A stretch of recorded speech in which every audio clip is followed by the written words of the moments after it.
Hi, welcome back to another video. Sean Smatic here. I want to talk about breaking generational cycles. I do apologise for a slight delay in the video because in the background I was working on the launch of the podcast, The Alignment Effect, which I'll be discussing later on, I'd say in the next month or two, probably longer, depends. But the guest is here where I did announce this. But at the same time, it was a bit of a teaser just to explain what was going on. And like I said, I do apologise.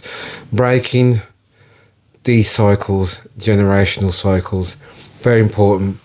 Everything stems from parents, mom and dad, where your upbringing, when you grow up, your environment, the way you see the world. Because I know for a fact where our mums and dads, so say with their dad, when they was bringing up and when I was being brought up, and you've got to see at the point where their upbringing from their dads or mums would have had struggles through getting jobs or struggles through, maybe in their families there was like a breakdown of conditional love, to be heard, to be seen, to have a good understanding, which then is passed on, where, prime example, their dad will speak to, themselves, and then it passes on to the kids. So going back to, I was saying, so when upbringing comes along, and where back then with things was very limited, and with a lot of things with books and understanding about emotions and feelings, which does take into consideration where it does make a massive impact.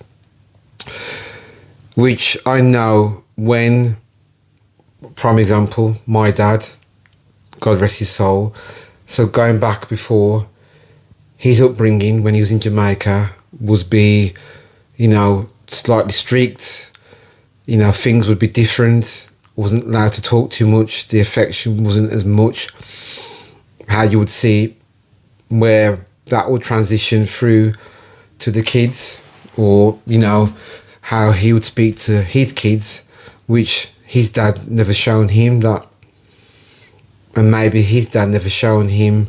And this goes to any dad out there, to be affectionate, to show up and emotionally be available where their absence in their life, when they might not be there as much, even though they'll show the love and the connection. But that does stem through then when the kids, when they're born, before they're even born, where was that ever happened through, the upbringing through their dad is passed down, how they speak to their partner, how they speak to, the baby, even before they're born, even before to the point where the baby is not fully born, it's still in, the mum's tummy, because it senses a lot of things. It senses emotions, feelings, the nervous system, because it's connected to the mum. Shouting, hearing voices, loud voices, it does hit the baby hard before it actually is born, and it picks up these things. The unborn baby does pick up these small things, and when you're born and you grow up, and then as you're early age before you're born, you start to sense and you start to scan things in the room when you're at that point of your life, because you don't know anything. You're a baby, you're learning to grow, you're learning to understand the way the world works. Because back, like I said before, now upbringing of dads may have a hard time because of their dads from that generation struggled back that time.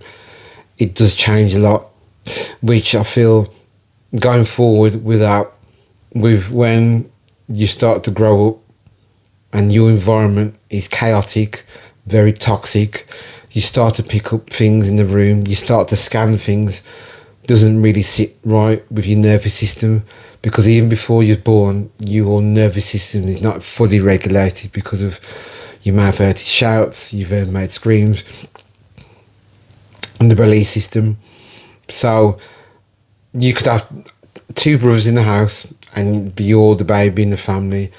And because of you're still learning to process things, you're still learning to understand things, these things start to, you take this on board, you soak up like a sponge and you mirror and you'll mirror their behaviours because you're learning and you're learning to grow and to understand how the world is. But as I said before, when you're younger, you'll just start to learn the basic things. As you have fun, you draw, play with your toys, and as you get older, you'll start to form, to communicate, to build friends. You probably go out to the park, and then it grows and grows. But then over due time, you'll start to see patterns of how your dad responds and how your mum responds.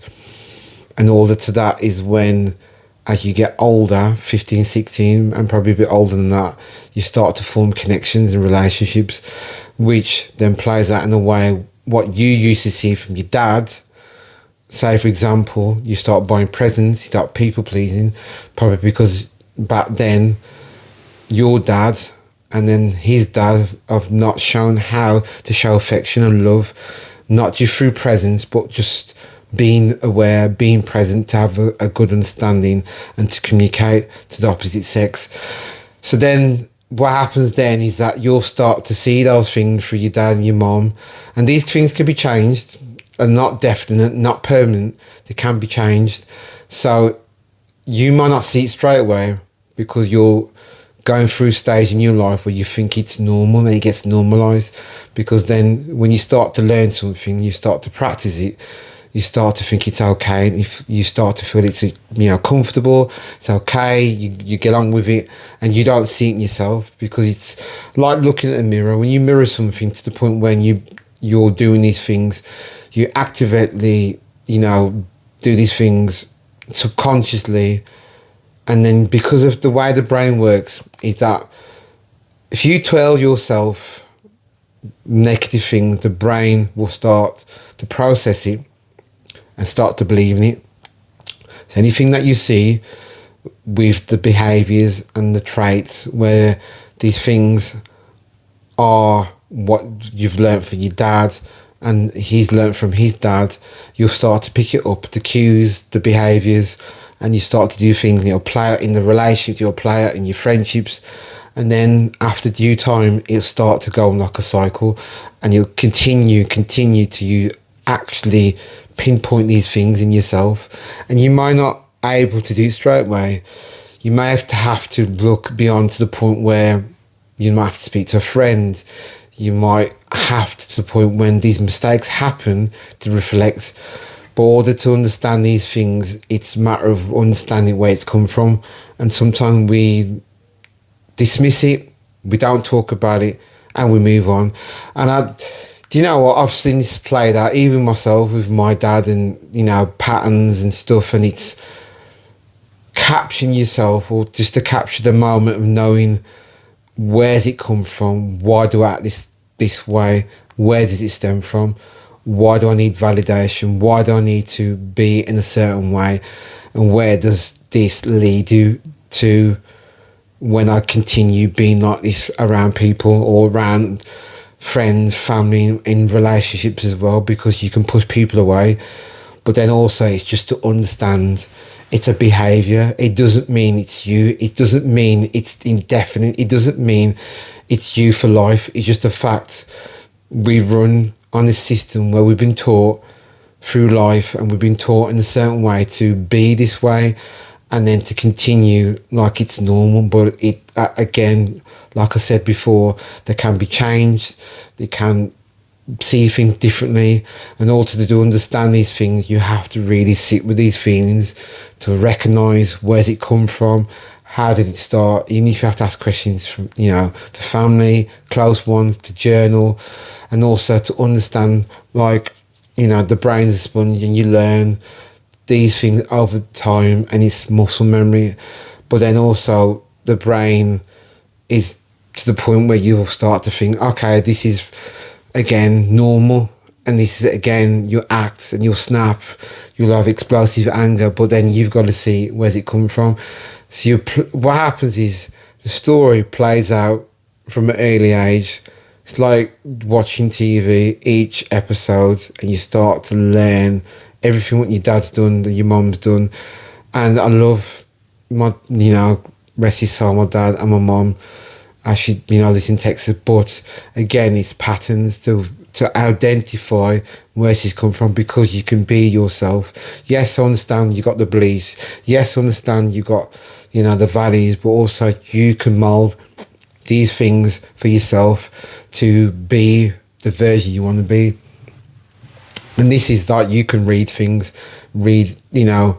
beliefs, values, boundaries, but also to reflect each time that you've gone through a book, because we all can read a book, a podcast, but reflect and act on it. It could be a book with boundaries. Where do I start from there? You could start from saying no for little things. Then the next step is the values and your beliefs. What do you believe in yourself and what you can achieve? Yes, you can always have advice from family, but what are you telling yourself coming from your heart? How does that look to you? How does that feel to you? Because you can create the life what you want it to be. You can create the life the way you see things for yourself, and you can create everything what you need for yourself moving forward in your life. And it's a hard thing, because breaking that cycle, that generational cycle, I call it the cycle breaker, is the hardest thing, because through cultures and families, we stuck in a system where all families, and I love families and everything else, to understand where this stemmed from, because it stemmed from an early age, and we sometimes don't want to see it. Sometimes we continue and we hope for the best, but also we got to understand where we can position ourselves in a way, and even talk to your brain the way you want it to be, because we always say the things for our brain to be negative, what other people are saying, and we push that away, and that's classed as fear in ourselves, and that fear stems again from an early age, which you can push that out and come out your comfort zone to think, I can do the things what I need to do. So it's just understanding that these generational patterns, these cycles can be broken. The interests, the hobbies that you like, meeting new people, come out your comfort zone, speak to your friends, and understanding that you can change this. Just remember one thing, that your brain is designed to keep you safe. So when you're younger, you then got into the point when you start to see these things, you kept yourself safe. But when you understand when you was younger and you start to play your toys, you're happy. There's always a little child in all of us. Just remember that. What happens is, once that shifts in your brain, and then you switch and you start to panic and you go into survival mode because your dad's shouting at your mom, and then you shut down, and then you don't want to speak up for yourself, but speak up for yourself and speak up for the things that you want in your life. And I think it's dead important. You can always love your family. Nothing doesn't have to change, but just understanding breaking that cycle doesn't mean you have to be the same way how your mom and dad was. You can still be the loving, caring son, the loving, caring daughter. Just to understand back then, and you have to acceptance, knowing that they managed and did the best what they can back then in their time. And that's the way I see things. And it may feel uncomfortable, because the version what people would have seen and family is the version what you was when you was younger. But at the same time, in order to grow, you have to peel away of the parts of yourself, step by step. That will be through growth, gym, exercise, journaling, speaking to friends, to actually get to the point where you express what you want to say to yourself. And it's repetition over time. Repetition, and to get to the point where you are, and to visualize where you want to go in your life. So always remember that. And I'm very grateful that you've listened to the video. I'm very grateful. Again, I do apologize for the late delay for the video. I was just preparing stuff for the launch for this podcast, which again, that'll be a complete separate video when the time comes with me and Jen. So thank you very much. I'm very grateful. I'll see you in the next video. Goodbye.